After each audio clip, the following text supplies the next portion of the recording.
할아버지, 거기서 뭐 하세요? 건설업계 거물 회장이 병원 지하실에 갇혀 세상과의 작별을 직감하던 그 순간 환풍창 너머 작은 손이 들어왔습니다. 폐지를 주우며 혼자 살아가는 고아 소년이었죠.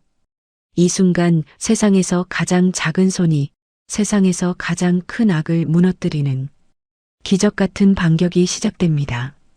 이 반격에 동참하실 분들은 무료인 구독, 좋아요로 함께 응원해 주세요.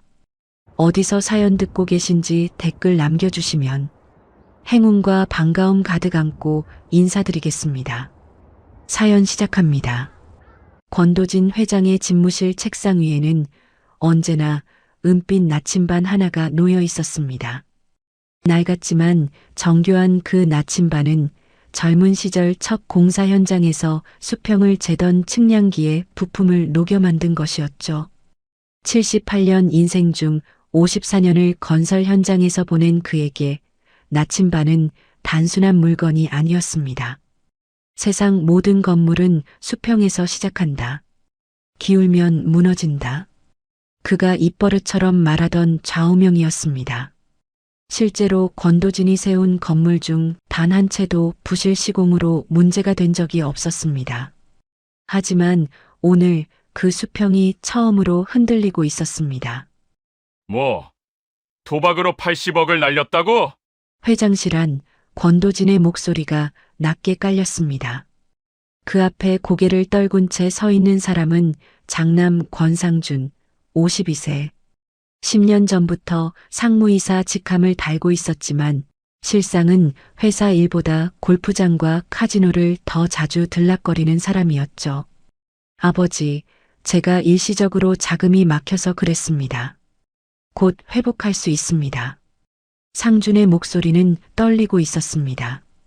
하지만 그 떨림이 반성에서 나온 건지 들킬까봐 두려워서 나온 건지는 알 수 없었죠. 권도진은 천천히 자리에서 일어났습니다. 책상 모서리에 손을 짚고 선 그의 등은 여전히 곧았지만 요즘 들어 아침마다 허리를 펴는데 시간이 걸리곤 했습니다. 회복? 내가 지난 3년간 회사 돈으로 메운 구멍이 얼마나 되는지 아느냐. 서랍을 열어 두툼한 서류 뭉치를 꺼내 던졌습니다. 바닥에 흩어진 종이들 위로 대여금, 내역, 횡령 의심건 같은 글자들이 보였죠. 이번엔 회사 지분까지 담보로 잡혔다며. 내가 서명 안 하면 넌 회사를 팔아치울 작정이었지?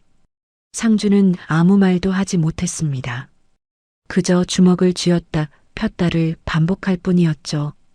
권도진은 창밖을 바라봤습니다. 자신이 세운 진격건설 본사 빌딩이 서울 도심 한복판에서 햇빛을 반사하고 있었습니다. 저 건물의 초석을 놓던 날 그는 갓 태어난 상준이를 품에 안고 다짐했었죠. 이 아이에게 떳떳한 아버지가 되겠다. 하지만 지금 그 아이는 아버지가 쌓은 모든 것을 무너뜨리려 하고 있었습니다. 상준아. 권도진이 처음으로 부드러운 목소리를 냈습니다. 상준은 고개를 들었죠. 혹시 아버지가 마음을 바꾼 건 아닐까? 그런 기대가 눈빛에 어렸습니다. 넌 이 회사 경영권을 물려받을 자격이 없다. 그 한마디에 상준의 얼굴이 굳어졌습니다. 당장 상무 직함 반납하고 지분도 회사에 헌납해라. 그리고 다시는 내 앞에 나타나지 마라. 아버지. 상준이 소리쳤지만 권도진은 이미 등을 돌린 뒤였습니다. 그의 손이 책상 위 은빛 나침반을 쓸어 담았습니다. 바늘은 여전히 정확하게 북쪽을 가리키고 있었죠. 기운 건 언젠가 무너진다. 나는 무너지는 걸 두고 볼 수 없어. 회장실 문이 닫혔습니다. 복도에 남겨진 상준의 두 주먹은 부들부들 떨리고 있었습니다. 그로부터 사흘 후 권도진 회장의 자택 거실. 오후 5시쯤이었습니다. 서재에서 서류를 검토하던 권도진은 거실 쪽에서 들려오는 발소리에 고개를 들었죠. 회장님, 도련님께서 오셨습니다. 가정부 박 씨의 목소리였습니다. 권도진은 안경을 벗어 책상 위에 내려놓았습니다. 이놈이 무슨 낯짝으로. 하지만 입 밖으로 내지는 않았습니다. 그저 묵묵히 서재문을 열고 거실로 나갔죠. 거실 탁자 위로 김이 모락모락 올라오는 찻잔이 놓여 있었습니다. 구수한 옥수수차 향이 은은하게 퍼졌죠. 상준이 탁자 앞에 무릎을 꿇고 앉아 있었습니다. 3일 만에 찾아온 그의 얼굴은 수척했고 눈가엔 다크서클이 짙게 내려앉아 있었습니다. 아버지, 상준의 목소리가 떨렸습니다. 고개를 들지도 못한 채 손만 무릎 위에서 오므렸다 폈다를 반복했죠. 권도진은 소파에 앉아 아들의 얼굴을 묵묵히 바라봤습니다. 말없이 차를 한 모금 마셨습니다. 아버지, 제가 정말 잘못했습니다. 상준이 고개를 조아렸습니다. 이마가 바닥에 닿을 듯 깊숙이. 3일 동안 정말 많이 생각했습니다. 제가 너무 큰 실수를 저질렀다는 걸 이제야 깨달았습니다. 권도진은 여전히 아무 말이 없었습니다. 찻잔을 들어 입술에 가져갔다가 다시 내려놓았습니다. 제가 머리를 식히고 생각해 봤습니다. 회사 경영은 제 그릇이 아니었던 것 같습니다. 상준의 목소리가 점점 작아졌습니다. 진심처럼 들렸죠. 도박도 이제 완전히 끊었습니다. 병원 상담도 받기로 했고요. 아버지, 제발 저한테 다시 한 번만 기회를 주십시오. 권도진의 시선이 흔들렸습니다. 아무리 못난 자식이라도 결국엔 자식이었으니까요. 52년 전 처음 품에 안았을 때의 그 포근한 무게가 아직도 손에 남아있는 것 같았습니다. 그냥 아버지 곁에서 제가 할 수 있는 일이나 돕고 싶습니다. 회사 일도 경영권도 바라지 않겠습니다. 그저 아버지의 아들로 효도나 하며 살고 싶습니다. 상준이 고개를 들었습니다. 그 눈에 눈물이 그렁그렁 맺혀 있었습니다. 한 방울이 볼을 타고 흘러내렸습니다. 권도진은 긴 한숨을 내쉬었습니다. 그리고 천천히 입을 열었습니다. 일어나거라. 아버지, 일어나라고 했다. 상준이 천천히 고개를 들었습니다. 눈물 자국이 볼에 선명하게 남아 있었죠. 정말 다시는 그런 짓 안 하겠느냐? 네, 아버지. 목숨 걸고 맹세하겠습니다. 권도진은 아들의 얼굴을 한참 들여다봤습니다. 그리고 작게 고개를 끄덕였습니다. 차나 한잔 하자. 식기 전에 상준의 얼굴이 환해졌습니다. 감사합니다, 아버지. 정말 감사합니다. 상준이 황급히 탁자 위 주전자를 들어 아버지 잔에 차를 따랐습니다. 손이 떨려서 잔 밖으로 조금 흘렀지만 권도진은 아무 말 없이 잔을 들었죠. 제가 직접 끓였습니다. 아버지가 좋아하시는 옥수수 차로요. 어머니 살아계실 때 어머니가 늘 끓여주시던 그 방식대로요. 그래. 권도진이 천천히 차를 마셨습니다. 따뜻한 온기가 목을 타고 내려갔죠. 확실히 옥수수차 맛이 예전 아내가 끓여주던 그 맛과 비슷했습니다. 상준도 자신의 잔을 들었습니다. 두 사람은 말없이 차를 마셨습니다. 벽식의 초침 소리만 째각째각 울렸죠. 창밖으로 보이는 정원의 감나무에서 까치 한 마리가 울었습니다. 평화로운 오후였습니다. 그런데 권도진이 잔을 내려놓으려다 손을 헛짚었습니다. 잔이 탁자에서 굴러떨어져 바닥에서 깨졌죠. 철컥. 도자기 깨지는 소리가 거실에 울렸습니다. 아버지, 이상하네. 갑자기 어지럼. 권도진이 이마를 짚었습니다. 시야가 흐릿해지기 시작했습니다. 팔다리에 힘이 빠져나가는 게 느껴졌죠. 눈앞이 뿌옇게 흐려졌습니다. 상준의 얼굴이 2개로, 3개로 겹쳐 보였습니다. 괜찮으십니까, 아버지? 상준이 아버지를 부축하는 척 다가왔습니다. 하지만 그의 손은 쓰러지는 아버지를 막는 게 아니라 소파에 눕히는 쪽으로 움직였죠. 상준아. 권도진의 눈꺼풀이 무거워졌습니다. 의식이 가물가물했습니다. 입술을 움직이려 했지만 혀가 굳어서 말이 나오지 않았습니다. 손가락 하나 까딱할 수 없었죠. 그때 귓가에 들려온 목소리. 아버지. 상준의 목소리였습니다. 하지만 아까와는 전혀 달랐죠. 떨림도 눈물기도 없는 차갑고 건조한 목소리. 얼음장 같은 목소리. 수면제가 잘 듣네요. 약사가 하나면 충분하다고 했는데 확실하게 2알 넣었거든요. 권도진의 눈이 크게 떠졌습니다. 하지만 몸은 움직이지 않았죠. 입술도 떨어지지 않았습니다. 이제 길 잃은 노인답게 조용히 사세요. 상준이 아버지의 주머니를 뒤졌습니다. 은빛 나침반을 꺼내 들었죠. 햇빛을 받아 반짝이는 나침반을 상준은 무표정하게 바라봤습니다. 이런 고물은 이제 필요 없겠네요. 제 시대에는 GPS가 있으니까요. 나침반을 자기 주머니에 넣으며 상준이 핸드폰을 꺼냈습니다. 여보세요, 원장님. 환자 한 분 모시러 가겠습니다. 권도진은 흐릿한 의식 속에서 아들의 목소리를 들었습니다. 네, 중증 치매 환자시고요. 가족력이 있어서 급격히 악화됐습니다. 거짓말. 모두 거짓말이었습니다. 신원 노출 절대 안 되는 분이니 지하 특실로 부탁드립니다. 비용은 염려 마시고요. 권도진은 손가락 하나라도 움직이려 했습니다. 하지만 몸은 완전히 마비된 것처럼 꿈쩍도 하지 않았죠. 이놈이 날날. 의식이 점점 더 깊은 곳으로 가라앉았습니다. 마지막으로 본 것은 천장에 매달린 샹들리에였습니다. 아내가 살아생전 좋아하던 그 크리스털 샹들리에. 빛이 점점 작아졌습니다. 그리고 완전한 어둠만이 보였습니다. 눈을 떴을 때 코끝에 눅눅한 곰팡이 냄새가 스며들었습니다.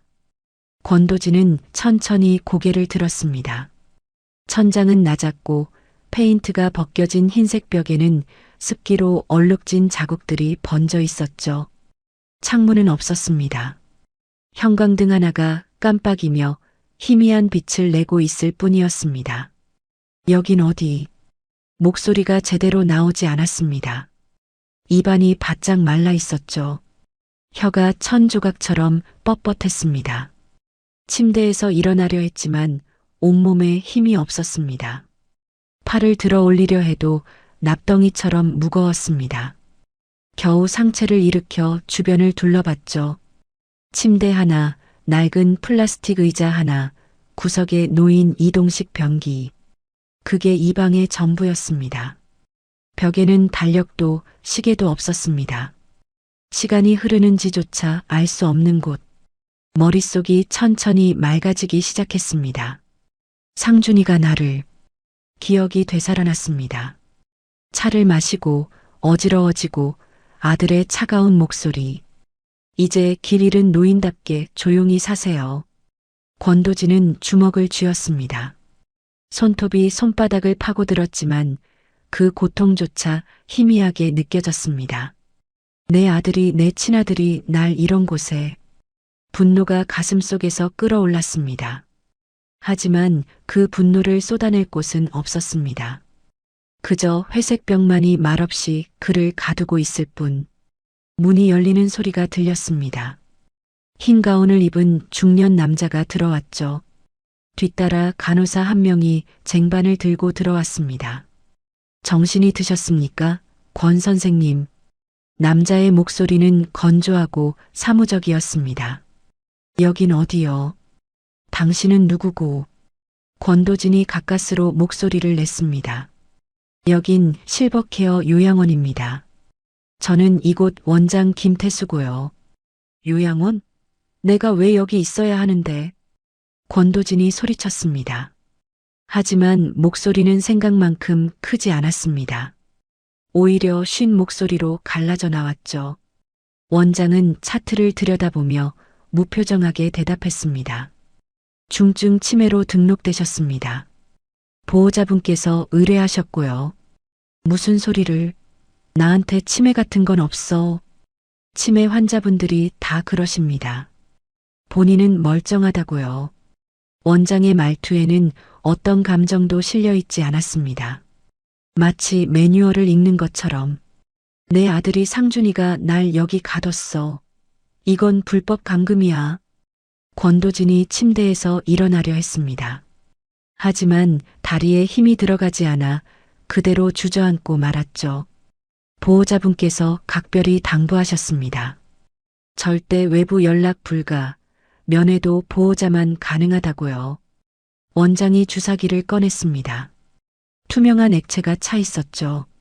이건 뭐요? 권도진이 뒤로 물러났지만 등이 벽에 닿았습니다. 더 이상 물러날 곳이 없었습니다. 진정제입니다. 흥분하시면 증세가 악화됩니다. 간호사 2명이 들어와 권도진의 팔을 붙잡았습니다. 그는 몸부림쳤지만 약 기운이 아직 남아있는 몸은 제대로 저항조차 할 수 없었죠. 안 돼. 나. 차가운 바늘이 팔뚝에 꽂혔습니다. 투명한 액체가 핏줄을 타고 흘러들어갔습니다. 나요 이놈들아. 권도진의 목소리가 점점 작아졌습니다. 다시 의식이 흐릿해졌습니다. 세상이 천천히 멀어져 갔습니다. 얼마나 지났을까요? 다시 눈을 떴을 땐 방 안이 어두워져 있었습니다. 형광등은 꺼져 있었고 복도에서 새어 들어오는 희미한 빛만이 방 안을 겨우 밝히고 있었죠. 권도진은 침대 모서리에 앉았습니다.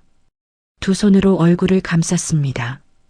78년을 살면서 맨손으로 건설업을 일으켜 세우고 수많은 위기를 넘겼던 그였지만 이렇게 무력한 적은 단 한 번도 없었습니다.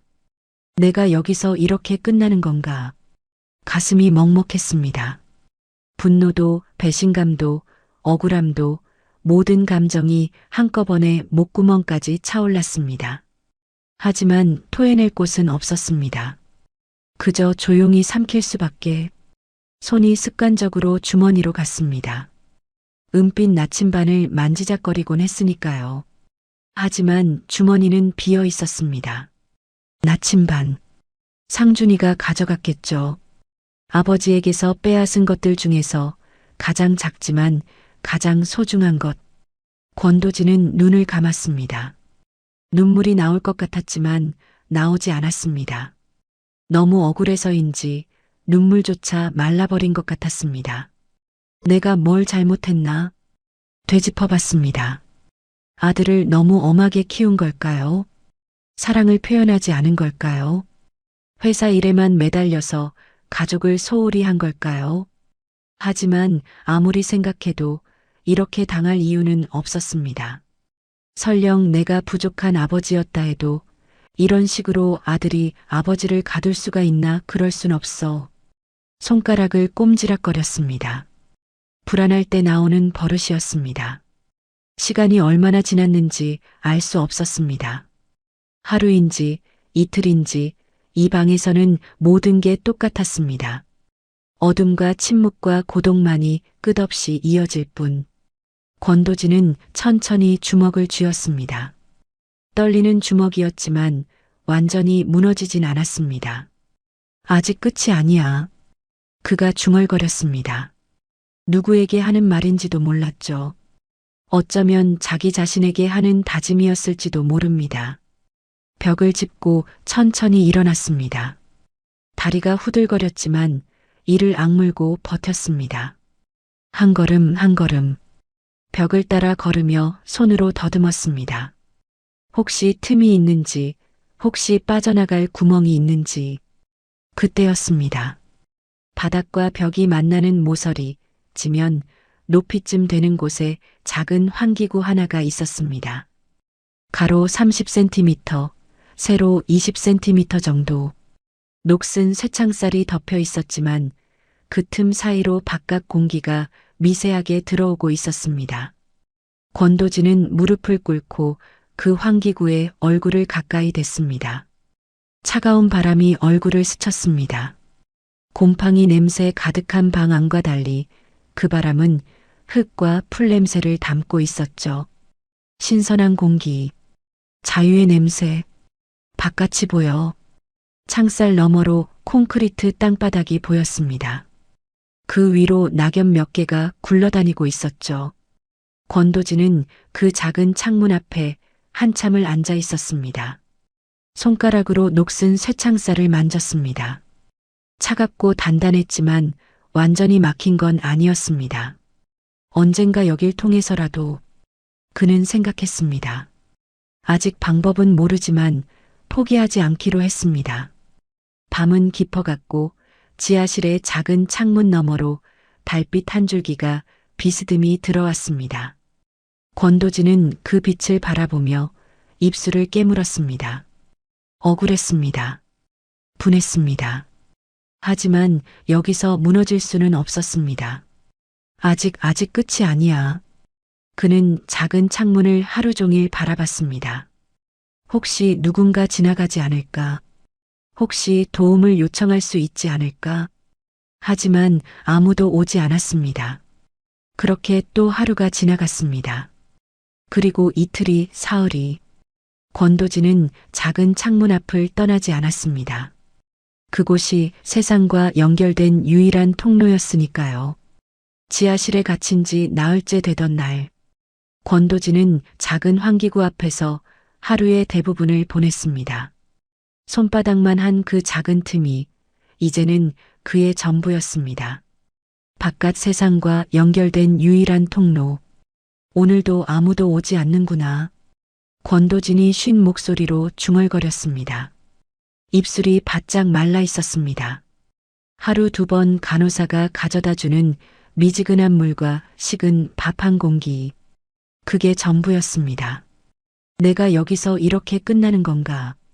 절망이 천천히 그를 잠식하고 있었습니다.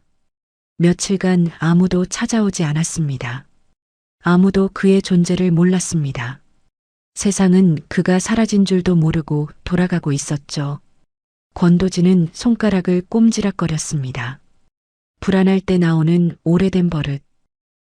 정말 이대로 끝나는 건가? 그때였습니다. 창살 너머로 그림자 하나가 스쳤습니다. 고양이 울음소리. 권도진이 번쩍 고개를 들었습니다. 창문 앞 콘크리트 바닥 위로 얼룩무늬 길고양이 한 마리가 조심스럽게 다가오고 있었습니다. 고양이. 권도진은 창살에 얼굴을 가까이 댔습니다. 고양이가 창살 쪽으로 코를 들이밀었죠. 초롱초롱한 눈이 어둠 속 권도진을 바라봤습니다. 생명이다. 살아있는 생명. 며칠 만에 보는 자신 외의 생명체였습니다. 그것만으로도 권도진의 가슴에 희미한 온기가 스며들었습니다.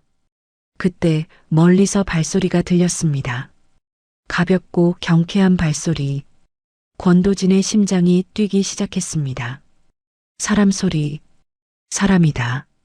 나비야, 거기 있었구나. 어린 목소리. 아이의 목소리였습니다. 권도진은 숨을 죽이고 창살 틈으로 바깥을 들여다봤습니다. 낡은 운동화가 보였습니다. 구멍난 양말 사이로 까맣게 탄 발목이 드러나 있었죠. 아이다, 어린아이가 지나간다.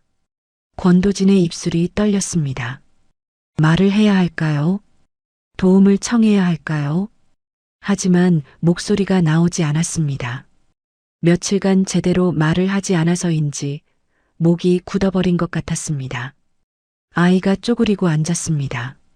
손에 작은 스티로폼 그릇을 들고 있었습니다. 오늘은 참치캔이야. 아저씨가 주셨어. 아이가 그릇을 바닥에 내려놨습니다. 고양이가 다가가 허겁지겁 먹기 시작했죠. 권도진은 아이의 얼굴을 보려 했지만 각도상 보이지 않았습니다.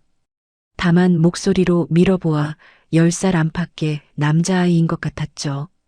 나도 배고픈데 너 먼저 먹어. 난 나중에 폐지 더 주우면 되니까. 폐지. 권도진의 가슴이 쿵 내려앉았습니다. 이 어린아이가 폐지를 주워서 산다고?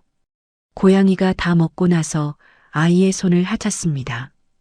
간지러워, 나비야. 아이가 깔깔 웃었습니다. 맑은 웃음소리. 권도진은 그 웃음소리를 들으며 눈시울이 뜨거워지는 걸 느꼈습니다. 며칠 만에 듣는 사람의 웃음소리. 며칠 만에 느끼는 따뜻한 감정. 이 아이에게라도 알려야 해. 권도진은 이를 악물고 목에 힘을 주었습니다. 말을 해야 했습니다. 이 기회를 놓치면 언제 다시 누군가를 만날 수 있을지 알 수 없었으니까요. 아이가 빈 그릇을 들고 일어서려는 순간, 권도진의 입에서 신음이 새어나왔습니다. 억지로 짜낸 소리였지만 며칠째 제대로 먹지 못해 속이 쓰려오는 것도 사실이었습니다. 아이의 움직임이 딱 멈췄습니다. 누구세요? 아이가 조심스럽게 물었습니다. 권도진은 심장이 터질 듯 뛰었습니다. 들렸다. 내 소리를 들었어. 여기 사람이 있다. 목이 쉰 목소리였지만 간신히 말을 이어갔습니다. 할아버지세요? 아이가 바닥에 엎드렸습니다. 창살 틈으로 작은 얼굴이 들어왔죠. 까만 눈동자, 흙 묻은 볼. 그리고 그 눈빛에는 세상 어떤 어른보다도 맑은 순수함이 담겨 있었습니다. 권도진은 그 순간 눈물이 쏟아질 것 같았습니다. 며칠 만에 보는 사람의 얼굴, 며칠 만에 느끼는 연결감. 할아버지, 거기서 뭐 하세요? 아이의 질문에 권도진은 한참을 말을 잇지 못했습니다. 감정이 북받쳐 올라왔습니다. 뭐 하냐고. 갇혀 있다고 말해야 할까요? 아들에게 버림받았다고 말해야 할까요? 나는 목소리가 떨렸습니다. 할아버지, 아파요? 목소리가 이상해요. 아이가 걱정스러운 얼굴로 물었습니다. 그 순수한 걱정에 권도진의 눈에서 눈물 한 방울이 뚝 떨어졌습니다. 조금 아프구나. 권도진이 가까스로 대답했습니다. 여기 병원이에요? 근데 왜 창문이 이렇게 작아요? 순진한 질문이었습니다. 권도진은 눈물을 닦으며 씁쓸하게 웃었습니다. 그러게 말이다. 왜 이렇게 작을까? 아이가 창살을 손으로 만져봤습니다. 제가 빼드릴까요? 폐지 줍다 보면 힘이 세거든요. 아이가 온 힘을 다해 창살을 잡아당겼습니다. 하지만 꿈쩍도 하지 않았습니다. 안 되네, 미안해요, 할아버지. 괜찮다. 권도진의 목소리에 진심이 담겼습니다. 내가 여기 와준 것만으로도 정말 고맙구나. 아이가 잠시 생각하더니 주머니를 뒤적였습니다. 구겨진 종이 하나를 꺼냈죠. 할아버지, 이거 드릴게요. 오늘 제가 받은 건데. 창살 틈으로 작은 손이 들어왔습니다. 1,000원짜리 지폐 한 장이 그 손에 쥐어져 있었습니다.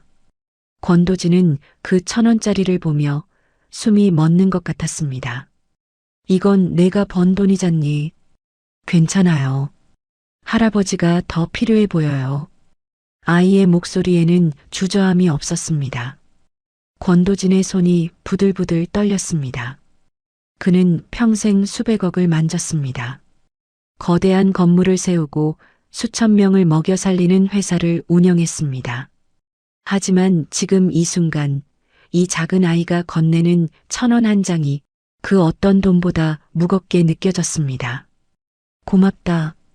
권도진의 목소리가 떨렸습니다. 정말 고맙구나. 그가 천천히 손을 뻗어 아이의 손에서 돈을 받았습니다. 그 순간 아이의 작은 손이 권도진의 주름진 손가락을 살짝 쥐었습니다. 따뜻했습니다. 권도진은 더 이상 참을 수 없었습니다.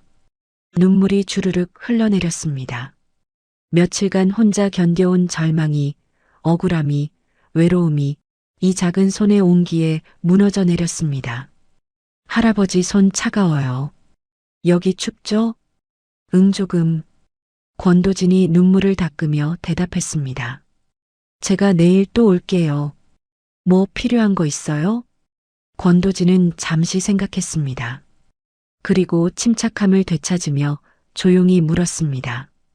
내 이름이 뭐니? 하늘이요. 푸른 하늘 할 때 하늘이요. 하늘이. 권도진이 그 이름을 천천히 되뇌었습니다. 참 좋은 이름이구나. 정말 하늘이 보낸 천사 같구나. 할아버지 이름은요? 나는 권도진이란다. 권도진 할아버지. 내일 꼭 올게요. 아이가 환하게 웃으며 손을 흔들었습니다. 그리고 고양이를 안아들고 종종 걸음으로 사라졌습니다. 권도진은 한참을 그 빈 콘크리트 바닥을 바라봤습니다. 손 안에 쥐어진 1,000원짜리 지폐. 구겨지고 낡은 1,000원.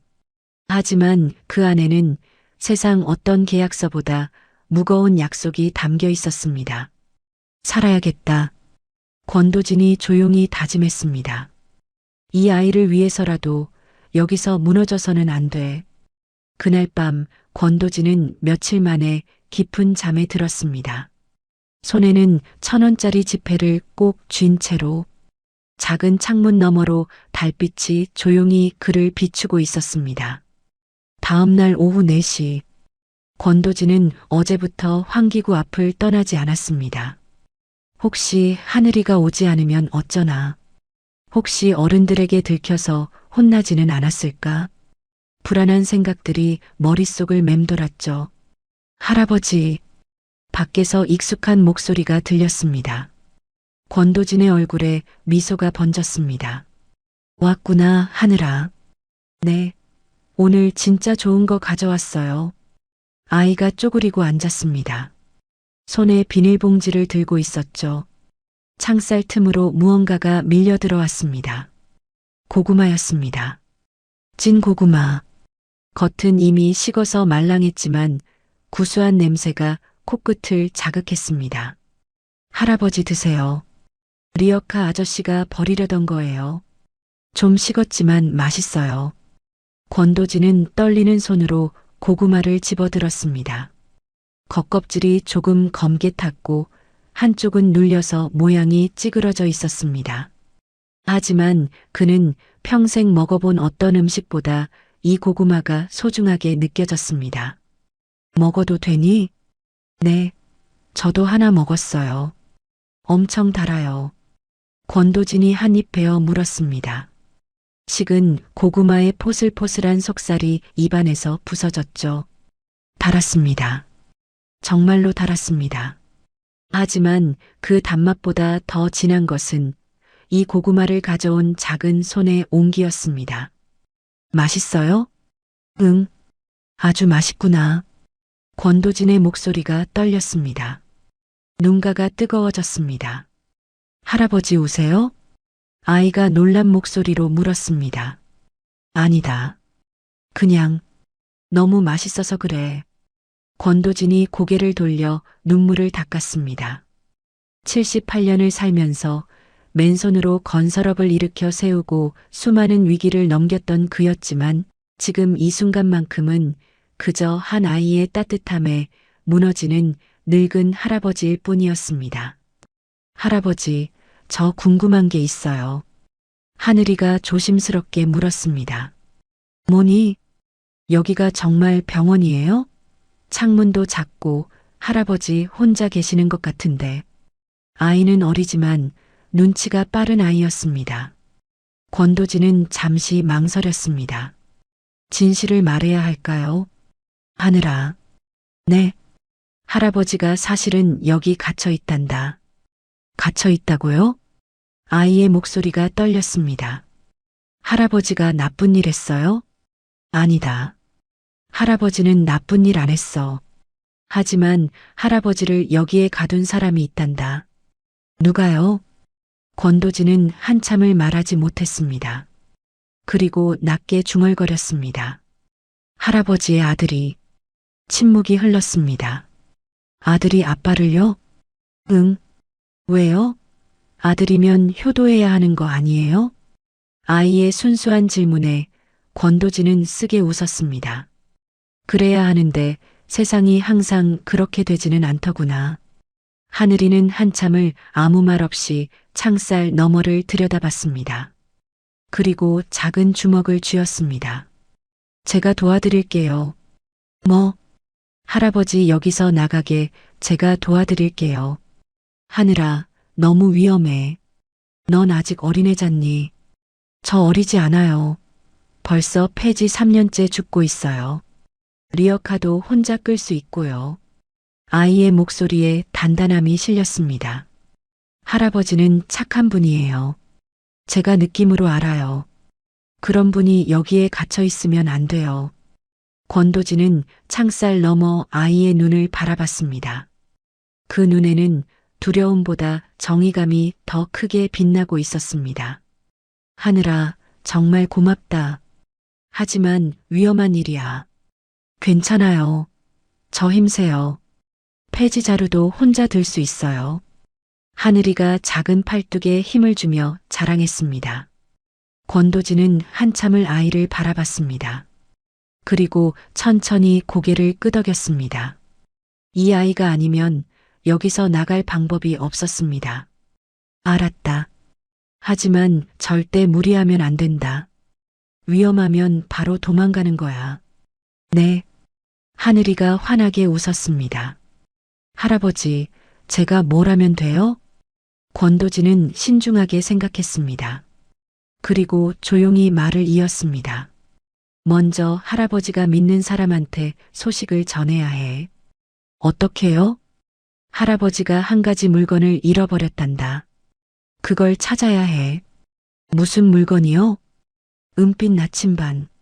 손바닥만 한 크기에 은색으로 반짝이는 나침반이야. 하늘이가 고개를 갸웃거렸습니다. 나침반이요? 그게 왜 중요해요? 그 안에 할아버지를 도울 수 있는 아주 중요한 게 들어있단다. 사실이었습니다. 나침반 안에는 작은 녹음 장치가 숨겨져 있었죠. 하지만 그보다 더 중요한 건 그 나침반을 보면 박 비서가 권도진 회장의 물건임을 바로 알아볼 거라는 것이었습니다. 그 나침반이 어디 있어요? 할아버지 아들 권상준이가 가지고 있을 거야. 어떻게 찾아요? 권도진은 천천히 설명했습니다. 진격건설이라는 회사가 있단다. 서울에서 제일 높은 빌딩 중 하나야. 거기 가면 할아버지 사진이 걸려 있을 거고 그 사진 앞에서 할아버지 이야기를 하면 박 비서라는 분이 도와주실 거야. 박 비서요? 응. 할아버지가 평생 믿고 일했던 분이지. 그분한테 할아버지가 여기 갇혀 있다고 전해주면 돼. 하늘이가 고개를 끄덕였습니다. 알았어요. 근데 나침반은요? 그것도 찾아야 하는 거죠? 권도진은 잠시 망설였습니다. 나침반을 찾는 건 너무 위험했습니다. 하지만 나침반이 있어야 증거를 확보할 수 있었죠. 하늘아, 일단은 박 비서님을 찾는 게 먼저야. 나침반은 기회가 되면 찾는 거고. 네, 알았어요. 하늘이가 환하게 웃었습니다. 할아버지, 꼭 도와드릴게요. 약속해요. 아이가 작은 새끼손가락을 내밀었습니다. 권도진도 떨리는 손으로 새끼손가락을 내밀었습니다. 두 새끼손가락이 창살 사이로 꼭 걸렸습니다. 약속. 약속. 하늘이가 밝게 웃으며 일어섰습니다. 그럼 전 내일 진격건설 찾아갈게요. 조심해야 한다. 위험하면 바로 도망가고. 네. 걱정 마세요, 할아버지. 하늘이가 종종 걸음으로 사라졌습니다. 권도진은 손에 든 고구마를 내려다봤습니다. 반쯤 먹다 남은 고구마. 하지만 그 안에는 세상에서 가장 따뜻한 희망이 담겨 있었습니다. 그는 남은 고구마를 천천히 소중하게 먹었습니다. 한 입 한 입. 그리고 마음속으로 기도했습니다. 부디 저 아이가 다치지 않게 해주십시오. 그로부터 이틀 후, 하늘이는 이른 아침부터 서울 도심을 헤맸어요. 진격 건설 높은 빌딩. 할아버지가 가르쳐준 그 이름을 되뇌며 골목골목을 걸었죠. 리어카는 평소 폐지를 모아두는 골목에 세워두고 왔어요. 오늘은 중요한 일이 있으니까요. 지나가는 사람들에게 물어봤지만 대부분 귀찮다는 듯 고개를 저을 뿐이었죠. 꼬마야, 학교는 안 가니? 여기가 어디냐고요? 저기 가서 경비 아저씨한테 물어봐. 하늘이는 지치지 않고 걸었어요. 그렇게 2시간을 헤매다가 마침내 높은 유리 건물 하나를 발견했죠. 진격건설. 건물 입구 간판에 선명하게 새겨진 글자. 찾았다. 하늘이의 얼굴이 환해졌어요. 하지만 문제가 있었죠. 건물 입구에 경비원이 서 있었고 폐지를 줍는 아이 같은 차림으로는 들어가기 힘들어 보였어요. 어떻게 하지? 하늘이는 건물 주변을 돌며 다른 입구를 찾았어요. 그때였습니다. 건물 뒤편 직원 출입구 쪽에서 한 무리의 사람들이 담배를 피우며 나오는 게 보였죠. 하늘이는 그 틈을 타서 재빨리 안으로 들어갔어요. 복도를 지나 로비로 향했죠. 화려한 대리석 바닥, 높은 천장, 샹들리에. 하늘이는 태어나서 처음 보는 웅장한 공간에 잠시 넋을 잃었어요. 할아버지 사진을 찾아야 해. 정신을 차리고 주변을 둘러봤죠. 벽면에 큰 액자들이 걸려 있었어요. 그중 가장 큰 액자에 정장을 입은 할아버지의 사진이 있었죠. 바로 권도진 회장이었어요. 저분이다. 하늘이가 사진 앞으로 다가가려는 순간. 야, 꼬마. 여기서 뭐해? 경비원이 하늘이를 발견하고 달려왔어요. 저기요. 여긴 아무나 못 들어와. 나가. 경비원이 하늘이의 어깨를 잡았죠. 아니에요. 저 할아버지 찾으러 왔어요. 하늘이가 사진을 가리켰어요. 할아버지? 회장님 손주도 아니면서 무슨 소리야. 정말이에요. 할아버지가 저한테 여기 오라고 했어요. 그만 거짓말하고 썩 나가. 경비원이 하늘이를 끌고 가려는 순간. 잠깐만요. 차분한 목소리가 들렸어요. 엘리베이터에서 정장을 입은 중년 남자가 내렸죠. 박 비서였어요. 무슨 일입니까? 박 비서가 경비원에게 물었어요. 아, 박 비서님. 이 꼬마가 회장님 손주라고 거짓말을 해서요. 저 거짓말 안 했어요. 하늘이가 억울하다는 듯 소리쳤어요. 박 비서는 하늘이를 찬찬히 살펴봤어요. 낡은 옷, 흙 묻은 얼굴, 그리고 필사적인 눈빛. 꼬마 친구, 회장님과 무슨 일이 있었니? 박 비서가 무릎을 꿇고 하늘이와 눈높이를 맞췄어요. 하늘이는 잠시 망설이다가 조심스럽게 입을 열었죠. 권도진 할아버지가 갇혀 계세요. 박 비서의 눈빛이 변했어요. 갇혀 있다고? 어디에? 요양원이요. 지하실에요. 지하실? 네. 할아버지가 아들한테 갇혔대요.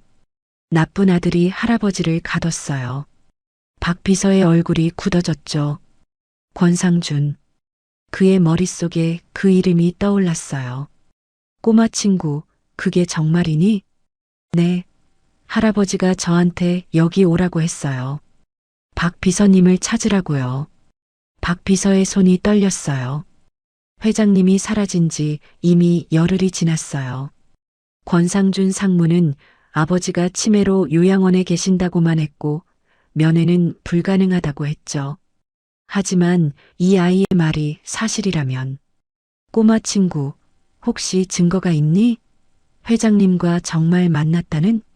하늘이는 고개를 저었어요. 없어요. 그냥 할아버지가 저한테 여기 오라고. 박 비서는 고개를 끄덕였어요. 증거가 없다면 섣불리 움직이기 힘들었죠. 하지만 이 아이의 눈빛은 거짓을 말하는 눈이 아니었어요. 알았어. 일단 나를 따라오겠니? 바로 그때였어요. 복도 저편에서 권상준이 나타났죠. 양손에 서류 가방을 들고 여유로운 표정으로 걸어오고 있었어요. 하늘이는 본능적으로 그가 나쁜 아들임을 알아챘어요. 할아버지를 가둔 그 사람. 나침반을 찾아야 해. 할아버지가 나중에 말했던 그 은빛 나침반. 그게 있어야 증거가 된다고 했어요. 하늘이는 재빨리 생각했죠. 저 사람이 나침반을 가지고 있을 거야. 하늘이가 박 비서에게 속삭였어요. 저 사람이에요. 할아버지를 가둔 나쁜 사람. 박 비서가 권상준을 바라봤어요. 권상준은 하늘이를 발견하고 순간 얼굴이 굳어졌죠. 저 꼬마가 어떻게 여기까지. 하지만 곧 평정을 되찾고 미소를 지었어요. 박 비서, 이 아이는 누구죠? 상무님, 이 아이가 회장님에 대해 이상한 말을 하는데요. 이상한 말이라니? 권상준이 하늘이를 내려다봤어요. 하늘이는 그 차가운 눈빛에 움찔했지만 도망가지 않았죠. 할아버지 어디 있어요? 하늘이가 소리쳤어요. 할아버지, 아버지는 요양원에 계신다고 말씀드렸잖습니까? 박 비서. 그게 아니에요. 할아버지를 지하실에 가뒀잖아요. 꼬마가 무슨 헛소리를.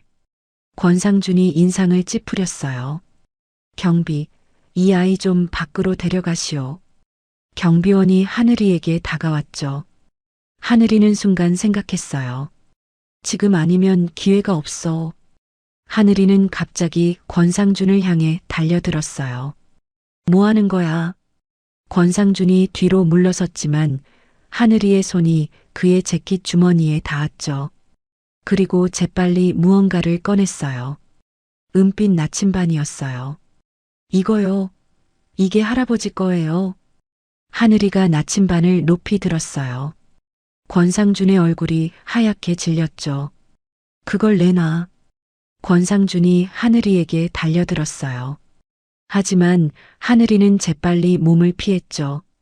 그리고 박 비서에게 나침반을 던졌어요. 박 비서님, 받아요. 박 비서가 나침반을 받아들었어요. 손에 익은 무게감, 은빛 광택, 틀림없었어요.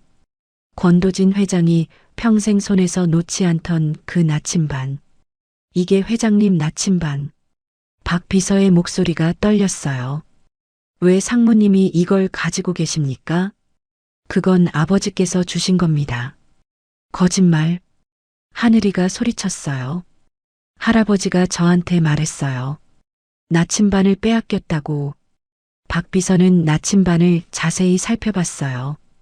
그리고 옆면에 작은 버튼을 발견했죠. 녹음 버튼. 박 비서는 권도진 회장이 이 나침반에 녹음 기능을 넣었다는 걸 알고 있었어요. 중요한 대화를 기록하기 위해서였죠. 박 비서가 재생 버튼을 눌렀어요. 틱! 작은 스피커 소리가 울렸어요. 그리고 녹음된 음성이 흘러나왔죠. 이제 길 잃은 노인답게 조용히 사세요. 권상준의 목소리였어요. 로비가 조용해졌죠. 수면제가 잘 듣네요. 약사가 하나면 충분하다고 했는데 확실하게 2알 넣었거든요. 박 비서의 얼굴이 굳어졌어요. 주변에 있던 직원들도 하나둘 모여들었죠. 녹음은 계속되었어요. 여보세요, 원장님. 환자 한 분 모시러 가겠습니다. 네, 중증 치매 환자시고요. 권상준의 얼굴이 새하얗게 질렸어요.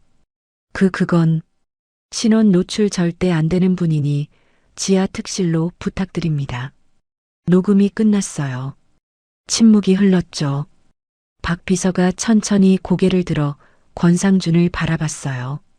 상무님.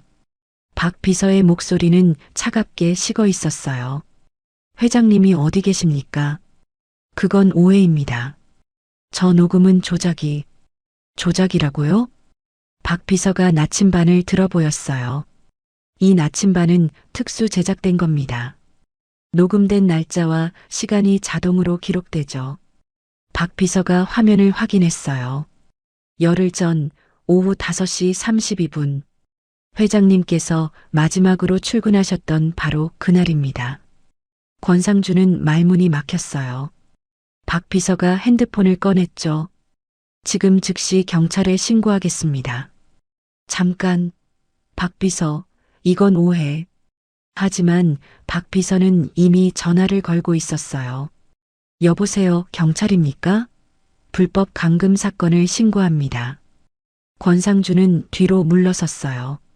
그리고 출구를 향해 달리려 했죠. 하지만 경비원들이 재빨리 문을 막아섰어요. 비켜요. 상무님, 경찰 올 때까지 여기 계셔야겠습니다. 권상준은 그 자리에 주저앉았어요. 모든 게 끝났죠. 하늘이는 박 비서의 옆에 서서 그 모습을 바라봤어요. 박 비서님, 이제 할아버지 구하러 갈 수 있어요? 박 비서가 하늘이의 머리를 쓰다듬었어요. 그래. 지금 당장 모시러 가자. 하늘이의 얼굴에 환한 웃음이 번졌어요. 그날 저녁, 하늘이는 경찰차를 타고 요양원으로 향했어요. 박 비서와 경찰관들이 함께였죠. 요양원에 도착하자 원장은 이미 모든 걸 포기한 듯 순순히 지하실 문을 열었어요. 할아버지, 하늘이가 어두운 복도를 달려 내려갔어요. 지하실 문이 열렸죠. 창백한 얼굴의 권도진 회장이 침대에 앉아 있었어요. 하늘아, 할아버지. 하늘이가 권도진에게 달려가 꼭 안겼어요. 권도진은 떨리는 손으로 하늘이를 안아줬죠. 잘했구나, 정말 잘했어. 그의 목소리는 눈물로 젖어 있었어요. 박 비서가 문 앞에서 깊게 고개를 숙였어요. 회장님, 늦어서 죄송합니다. 아니야, 박 비서. 내 잘못이 아니야. 권도진이 천천히 일어났어요. 하늘이가 그를 부축했죠. 이제 나가요, 할아버지. 그래, 나가자. 두 사람은 손을 꼭 잡고 지하실을 빠져나왔어요. 어둠에서 빛으로. 하늘이 손에 쥐어진 은빛 나침반의 바늘은 여전히 정확하게 북쪽을 가리키고 있었어요. 권도진이 지하실에서 구출된 지 이틀이 지났어요.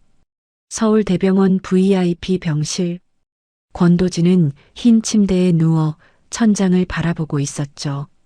의사는 큰 이상이 없다고 했지만 며칠간의 고초로 몸은 여전히 무겁게 느껴졌어요. 톡톡. 노크 소리가 들렸어요. 들어오게. 문이 열리고 박 비서가 조심스럽게 들어왔죠. 회장님, 컨디션은 어떠십니까? 괜찮네. 이 정도는 견딜만해.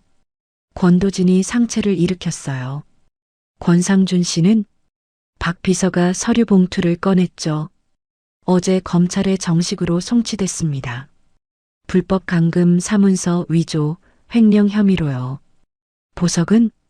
기각됐습니다. 증거가 명백하고 도주 우려가 있다는 이유로요.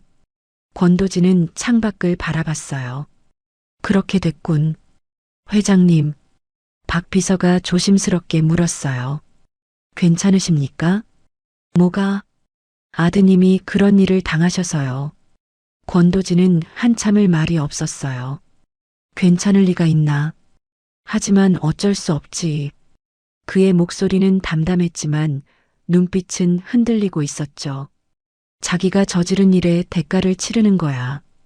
그게 법이고 그게 정의지. 박 비서는 고개를 숙였어요. 그리고 박 비서. 네, 회장님. 회사 상황은 어떤가? 주가가 일시적으로 하락했습니다만 회장님께서 돌아오신다는 소식에 다시 안정을 찾고 있습니다. 임원들은 모두 회장님의 복귀를 기다리고 계십니다. 권도진은 고개를 끄덕였어요. 이틀 후에 퇴원하지. 그리고 바로 출근할 거야. 하지만 회장님 건강이. 괜찮아. 이대로 누워만 있을 순 없어. 바로 그때 복도에서 경쾌한 발소리가 들렸어요. 할아버지. 문이 열리고 하늘이가 뛰어들어왔죠. 손에 과일 바구니를 들고 있었어요. 하늘아. 권도진의 얼굴이 환해졌어요. 왔구나. 네. 할아버지 얼굴 보고 싶어서 학교 끝나자마자 왔어요. 하늘이가 침대 옆에 앉았어요. 많이 아프세요? 아니야. 이제 거의 다 나았어. 권도진이 하늘이의 머리를 쓰다듬었어요. 학교는 어땠니? 좋았어요. 오늘 체육 시간에 축구했는데 제가 골 넣었어요. 하늘이가 신이 나서 이야기했죠. 권도진은 그런 하늘이를 바라보며 조용히 미소 지었어요. 이 아이가 없었다면 자신은 아직도 그 지하실에 갇혀 있었을 거예요. 하늘아. 네. 고맙다. 왜요? 할아버지를 구해줘서. 하늘이가 고개를 저었어요. 저는 당연한 일 했을 뿐이에요. 할아버지가 착한 분인 거 알았으니까요. 어떻게 알았는데? 눈 보면 알아요. 나쁜 사람 눈이랑 착한 사람 눈이랑 달라요. 권도진은 하늘이를 꼭 안아줬어요. 할아버지가 정말 고맙구나. 두 사람이 그렇게 안고 있을 때 박 비서가 조심스럽게 말했어요. 회장님, 하늘이 군에 대해 말씀드릴 게 있습니다. 뭔가? 하늘이 군의 보호자가 없습니다. 현재 임시보호시설에 머물고 있는데요. 권도진의 눈빛이 변했어요. 뭐라고? 네. 부모님이 안 계시고 친척도 없다고 합니다. 권도진은 하늘이를 바라봤어요. 하늘아, 그게 사실이니? 하늘이가 고개를 끄덕였어요. 네. 저는 혼자예요. 태어났을 때부터요. 지금은 어디서 자니? 보호시설이요. 거기 아이들 많아요. 다들 저처럼 부모 없는 애들이에요. 권도진의 가슴이 먹먹해졌어요. 이 작고 착한 아이가 세상에 혼자였다니. 하늘아. 네. 할아버지랑 같이 살래? 하늘이의 눈이 커졌어요. 정말요? 그래. 할아버지 집에서 같이 살자. 저 같은 애가 할아버지랑 살아도 돼요? 당연하지. 할아버지가 너한테 빚진 거야. 권도진이 하늘이의 손을 잡았어요. 아니, 빚이 아니라 할아버지가 내가 필요해. 저도 할아버지 필요해요. 하늘이의 눈에서 눈물이 주르륵 흘러내렸어요. 저 평생 가족이 없었는데 이제 있잖니. 할아버지가 내 가족이야. 권도진이 하늘이를 꼭 안았어요. 박 비서도 눈시울을 붉히며 그 모습을 지켜봤죠. 박 비서. 네, 회장님. 입양 절차 바로 시작하게. 정식으로 내 손자로 삼을 거야. 알겠습니다, 회장님. 박 비서가 깊게 고개를 숙였어요. 그날 저녁, 권도진의 병실에는 작은 파티가 열렸어요. 박 비서가 케이크와 음료수를 준비했고 병원 규정상 큰 소리는 낼 수 없었지만 세 사람은 조용히 축하했죠. 하늘이 군 축하합니다. 박 비서가 하늘이에게 음료수를 건넸어요. 감사합니다. 박 비서 아저씨. 하늘이가 환하게 웃었어요. 이제부터 정식으로 권하늘이 되는 거야. 권도진이 말했어요. 권하늘. 하늘이가 그 이름을 조용히 되뇌었어요. 좋은 이름이에요. 할아버지 성을 물려받는 거니까 더 좋지? 네, 정말 좋아요. 세 사람은 작은 케이크를 나눠 먹으며 이야기를 나눴어요. 창밖으로 서울의 야경이 반짝이고 있었죠. 하늘이는 창가에 서서 그 야경을 바라봤어요. 할아버지, 저기 저 높은 빌딩도 할아버지가 지으신 거예요? 응, 맞아. 우와, 정말 대단해요. 하늘이가 눈을 반짝였어요. 저도 나중에 할아버지처럼 건물 짓는 사람 될 거예요. 그래, 넌 할아버지보다 더 훌륭한 건축가가 될 거야. 권도진이 하늘이의 어깨에 손을 얹었어요. 하지만 건물을 지을 때 제일 중요한 게 뭔지 아니? 뭐예요? 수평이야. 기초가 바르지 않으면 아무리 높이 쌓아도 결국 무너지거든. 권도진이 주머니에서 은빛 나침반을 꺼냈어요. 이 나침반처럼 항상 바른 방향을 가리켜야 해. 네, 할아버지. 꼭 기억할게요. 하늘이가 진지하게 고개를 끄덕였어요. 밤은 깊어갔고 하늘이는 권도진의 병실간이 침대에서 잠이 들었어요. 권도진은 잠든 하늘이를 바라보며 조용히 이불을 덮어줬죠. 고맙다, 하늘아. 할아버지한테 새로운 삶을 선물해줘서. 그는 창밖을 바라봤어요. 별이 빛나는 밤하늘. 권도진은 조용히 기도했어요. 이 아이가 행복하게 자라길. 이 아이가 바른 길을 걷길. 그리고 자신이 이 아이를 잘 키울 수 있길. 이틀 후 권도진은 퇴원했어요. 하늘이와 함께 권도진의 집으로 갔죠. 넓은 거실, 깨끗한 방, 따뜻한 침대. 하늘이는 모든 게 신기했어요. 여기가 제 방이에요? 그래. 마음에 드니? 네. 너무 좋아요. 하늘이가 침대 위에서 폴짝폴짝 뛰었어요. 권도진은 그런 하늘이를 보며 웃었죠. 내일부터 정식으로 학교에 다녀야 해. 할아버지가 전학수속 다 해놨어. 정말요? 그럼 우리 하늘이 공부 열심히 해야지. 네, 열심히 할게요. 그날 밤 두 사람은 함께 저녁을 먹었어요. 권도진이 직접 만든 된장찌개와 계란말이. 할아버지 요리 잘하시네요. 당연하지. 할아버지 젊었을 때 현장에서 밥 해먹으며 살았거든. 맛있어요. 하늘이가 밥을 우물우물 먹으며 환하게 웃었어요. 권도진은 그런 하늘이를 보며 가슴이 따뜻해지는 걸 느꼈죠. 오랜만에 집에 웃음소리가 가득했어요. 일주일이 지났어요. 권도진은 회사에 복귀했고 하늘이는 새 학교에 다니기 시작했죠. 어느 금요일 오후 권도진은 회장실에서 임원 회의를 마치고 창밖을 바라보고 있었어요. 톡톡. 들어오게. 박 비서가 서류 봉투를 들고 들어왔어요. 회장님, 검찰에서 연락이 왔습니다. 상준이 재판 날짜가 잡혔나? 네. 다음 주 화요일입니다. 권도진은 고개를 끄덕였어요. 그렇군. 회장님께서 증인으로 출석하셔야 합니다. 알았네. 권도진은 의자에 앉아 책상 위 나침반을 집어들었어요. 바늘은 여전히 정확하게 북쪽을 가리키고 있었죠. 박 비서. 네, 회장님. 나는 좋은 아버지였을까? 갑작스러운 질문에 박 비서는 잠시 말문이 막혔어요. 회장님, 상준이가 저런 짓을 한 건 결국 내 책임 아닐까? 내가 제대로 가르치지 못한 거지. 그건 아닙니다, 회장님. 박 비서가 단호하게 말했어요. 회장님께서는 최선을 다하셨습니다. 하지만 사람은 결국 스스로 선택하는 겁니다. 선택? 네. 권상준 씨는 잘못된 선택을 한 거예요. 그건 회장님 잘못이 아닙니다. 권도진은 한참을 말이 없었어요. 그리고 조용히 고개를 끄덕였죠.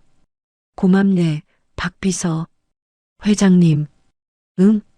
하늘이 구는 다릅니다. 박 비서가 미소 지었어요.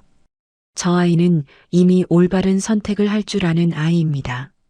권도진도 미소를 지었어요. 그래, 하늘이는 다르지.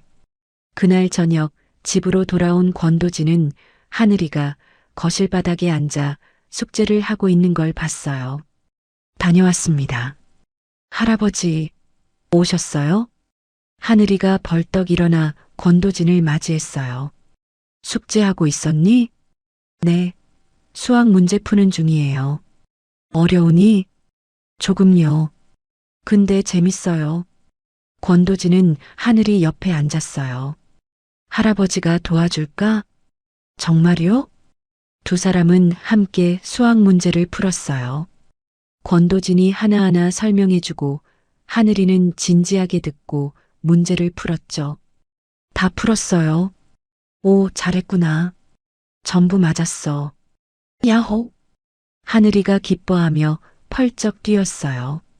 권도진은 그런 하늘이를 보며 웃었죠. 이 아이와 함께라면 남은 인생도 행복할 수 있겠구나.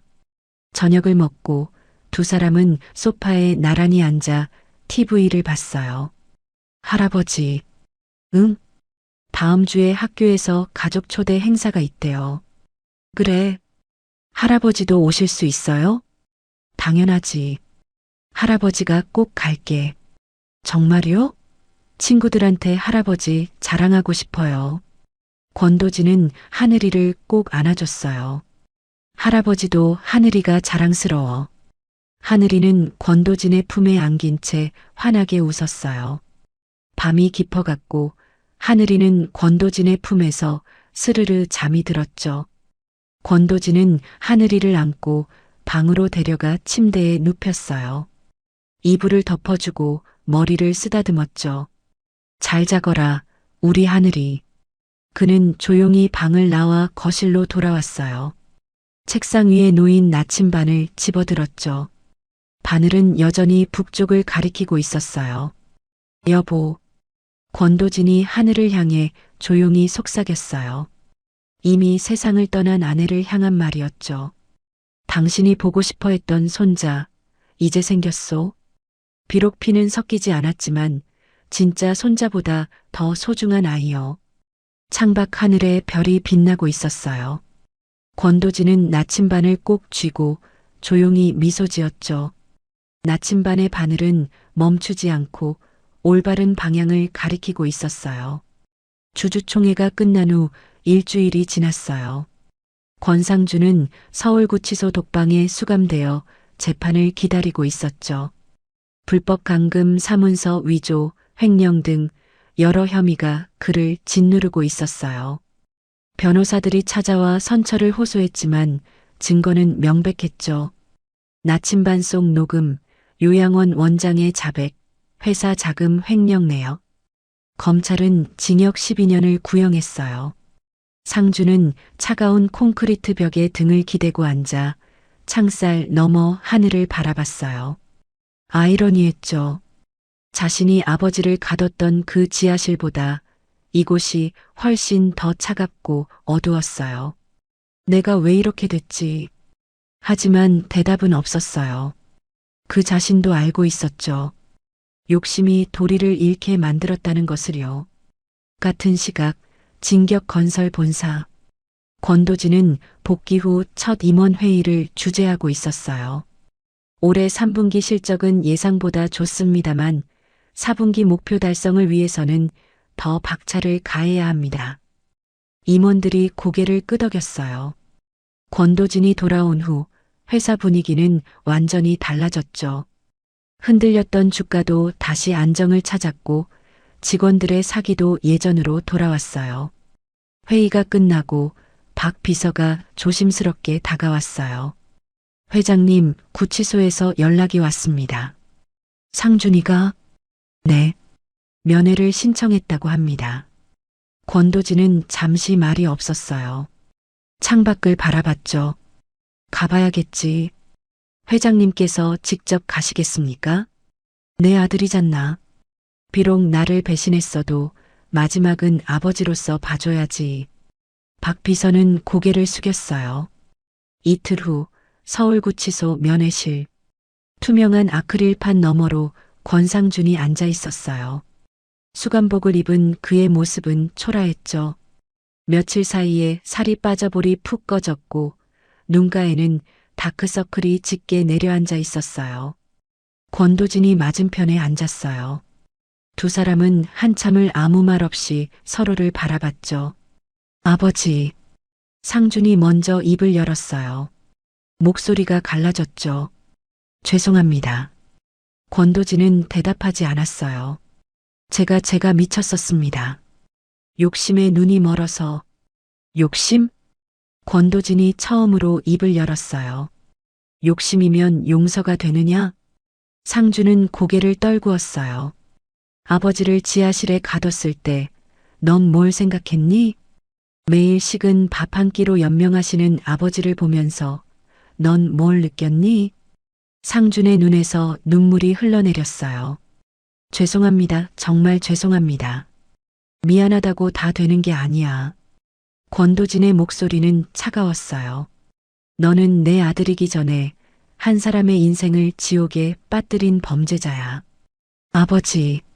하지만 권도진이 잠시 말을 멈췄어요. 그래도 너는 내 아들이야. 상준이 고개를 들었어요. 나는 너를 용서할 수 없어. 내가 한 짓은 절대 용서받을 수 없는 거야. 권도진의 눈에도 눈물이 맺혔어요. 하지만 너를 완전히 버릴 수는 없구나. 그게 아버지의 마음이더라.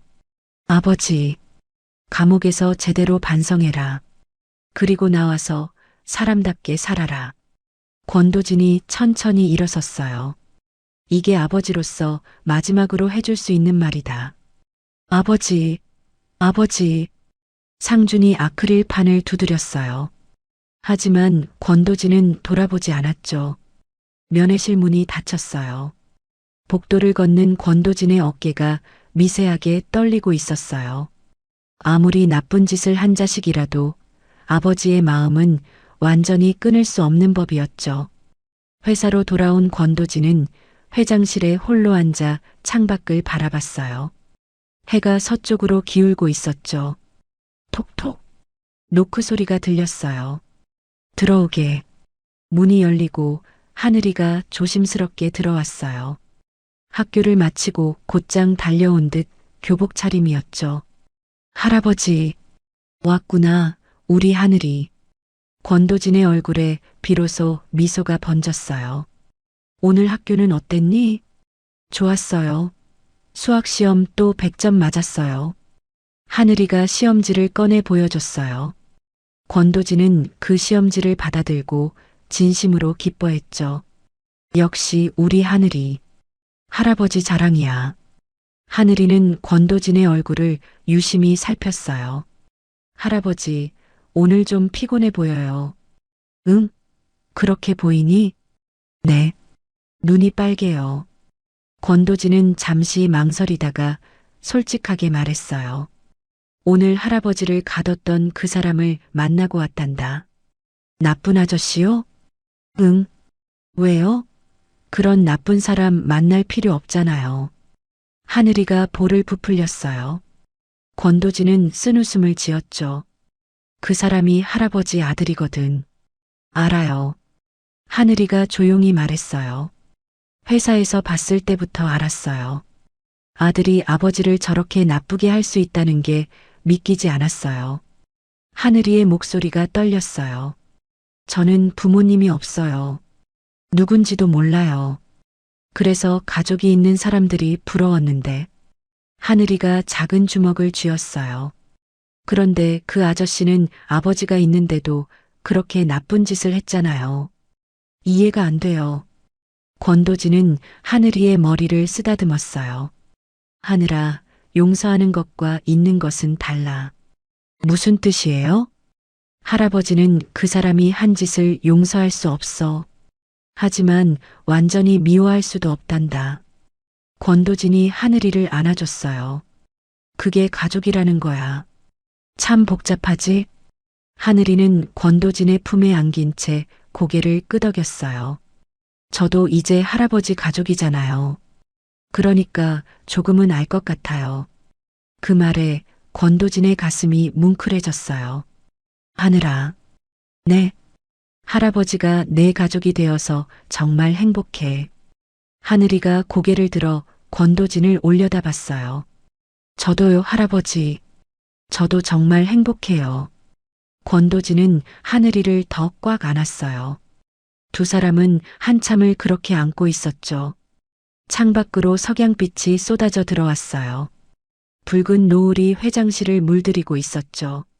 책상 위에 놓인 은빛 나침반이 그 빛을 받아 조용히 빛나고 있었어요.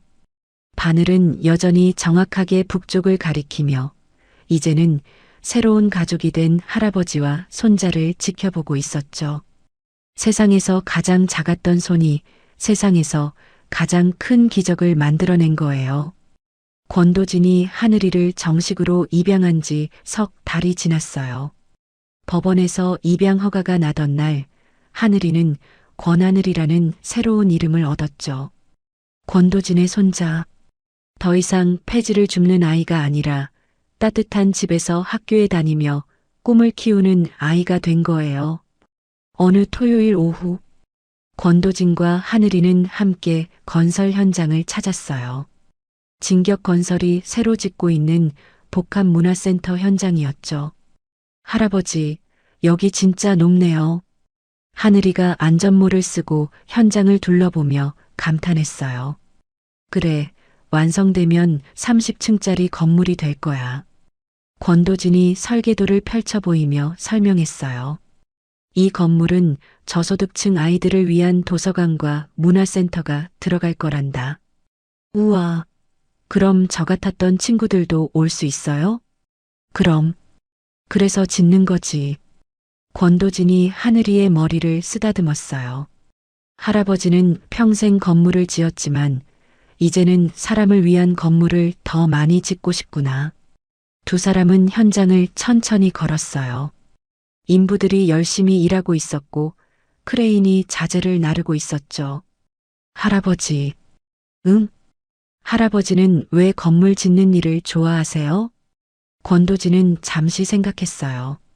건물은 말이야, 사람이 사는 곳이잖니. 네. 집도 학교도 병원도 모두 건물이지. 그 안에서 사람들이 태어나고 배우고 치료받고 살아가는 거야. 권도진이 현장을 둘러봤어요. 할아버지는 그 공간을 만드는 거야. 사람들의 삶을 담는 그릇을 만드는 거지. 하늘이가 고개를 끄덕였어요. 저도 나중에 할아버지처럼 건물 짓는 사람이 될 거예요. 그래, 넌 할아버지보다 더 훌륭한 건축가가 될 거야. 권도진이 품에서 무언가를 꺼냈어요. 은빛 나침반이었죠. 하늘아, 이거 기억하지? 네, 제가 할아버지한테 찾아드린 거요. 그래, 이 나침반은 할아버지가 젊은 시절부터 간직해온 거란다. 권도진이 나침반을 열어 하늘이에게 보여줬어요. 바늘이 정확하게 북쪽을 가리키고 있었죠. 나침반의 바늘은 항상 같은 곳을 가리키지. 흔들려도 다시 제자리를 찾아. 신기해요. 사람도 마찬가지란다. 잘못된 길로 갈 수도 있고 흔들릴 수도 있지만 결국 옳은 방향을 찾아가야 해. 권도진이 나침반을 하늘이의 손에 쥐어줬어요. 이제 이건 내 거야. 정말요? 이렇게 소중한 걸? 응. 할아버지는 이제 나침반이 필요 없어. 하늘이가 고개를 갸웃거렸어요. 왜요? 내가 할아버지의 나침반이 되어줬으니까. 권도진이 미소 지었어요. 내가 할아버지를 올바른 길로 다시 돌려놨잖니. 하늘이는 나침반을 두 손으로 꼭 쥐었어요. 할아버지, 저 이거 평생 소중히 간직할게요. 그래. 그리고 언젠가 내가 길을 잃을 때 이 나침반이 너를 도와줄 거야. 두 사람은 현장 벤치에 나란히 앉았어요. 석양이 현장을 붉게 물들이고 있었죠. 할아버지, 응? 할아버지 아들 나쁜 아저씨는 지금 어떻게 됐어요? 권도진은 잠시 말이 없었어요. 감옥에 있단다. 언제 나와요? 한참 후에. 하늘이가 권도진의 손을 잡았어요. 할아버지, 슬프시죠? 권도진은 하늘이를 내려다봤어요. 응, 슬프지. 하지만 어쩔 수 없어. 잘못한 일에는 대가를 치러야 하니까. 할아버지는 착해요. 착하다니? 나쁜 짓을 한 사람인데도 완전히 미워하지 않잖아요. 권도진은 쓴웃음을 지었어요. 미워하지 않는 게 아니야. 그냥 아버지니까. 하늘이는 고개를 끄덕였어요. 저는 할아버지가 제 진짜 가족이에요. 그 말에 권도진의 눈시울이 뜨거워졌어요. 그래, 할아버지도 내가 진짜 손자야. 두 사람은 한참을 말없이 석양을 바라봤어요. 크레인이 멈추고 인부들이 하나둘 퇴근하기 시작했죠. 하루의 일과가 끝나가고 있었어요. 할아버지, 응? 우리 집에 가요. 배고파요. 권도진이 웃으며 일어섰어요. 그래, 가자. 오늘은 할아버지가 맛있는 거 해줄게. 정말요? 할아버지 요리 잘하시잖아요. 당연하지. 두 사람은 손을 잡고 현장을 빠져나왔어요. 하늘이의 손에는 은빛 나침반이 꼭 쥐어져 있었고 그 바늘은 여전히 흔들림 없이 북쪽을 가리키고 있었죠. 그날 밤 권도진의 집 거실. 하늘이는 소파에 앉아 숙제를 하고 있었고 권도진은 부엌에서 저녁을 준비하고 있었어요. 하늘아, 밥 다 됐다? 네. 하늘이가 식탁으로 달려왔어요. 식탁 위에는 된장찌개, 계란말이, 김치볶음이 놓여 있었죠. 우와, 맛있겠다. 많이 먹어. 두 사람은 마주 앉아 밥을 먹었어요. TV에서는 저녁 뉴스가 나오고 있었지만 두 사람은 그저 서로의 얼굴을 보며 이야기를 나눴죠. 할아버지, 내일은 뭐해요? 내일은 일요일이니까 같이 공원 갈까? 좋아요. 고양이 나비도 데려가요. 그래, 나비도 데려가자. 하늘이가 환하게 웃었어요. 권도진은 그런 하늘이를 바라보며 조용히 미소 지었죠. 혈육은 아니지만 진심으로 가족이 된 거예요. 식사를 마치고 하늘이는 방으로 들어가 잠자리에 들었어요. 권도진은 하늘이의 이불을 꼭꼭 덮어주며 머리를 쓰다듬었어요. 잘 자거라, 우리 하늘이. 네, 할아버지도 잘 주무세요. 권도진은 조용히 방을 나왔어요. 거실 소파에 앉아 창밖을 바라봤죠. 밤하늘에 별이 빛나고 있었어요. 책상 위에 놓인 나침반을 집어들었어요. 아니, 이제는 하늘이의 나침반. 바늘은 여전히 정확하게 북쪽을 가리키고 있었죠. 여보. 권도진이 하늘을 향해 조용히 속삭였어요. 이미 세상을 떠난 아내를 향한 말이었죠. 당신이 보고 싶어 했던 손자, 이제 생겼소. 비록 피는 섞이지 않았지만 진짜 손자보다 더 소중한 아이요. 별빛이 창문을 통해 조용히 빛나고 있었어요. 권도진은 나침반을 제자리에 놓고 천천히 잠자리에 들었어요. 오랜만에 편안한 마음으로 그의 입가에는 잔잔한 미소가 머물러 있었죠. 세상에서 가장 낮은 곳에서 세상에서 가장 큰 희망을 찾았으니까요. 나침반의 바늘은 오늘도 멈추지 않고 올바른 방향을 가리키고 있었어요. 세상에서 가장 낮은 곳에 갇혔던 할아버지를 세상에서 가장 작은 손이 구해냈습니다. 때론 가족이라는 건 서로를 향한 진심으로 이루어질 때도 있다는 걸 보여준 권도진 회장님과 하늘이의 사연이었습니다. 여러분도 이 이야기처럼 비슷한 경험 있으신가요? 사연의 주인공 하늘이와 권도진 회장님에게 응원의 말씀도 댓글로 부탁드립니다. 오늘도 평안한 하루 보내세요. 사연 풍금이었습니다. 감사합니다.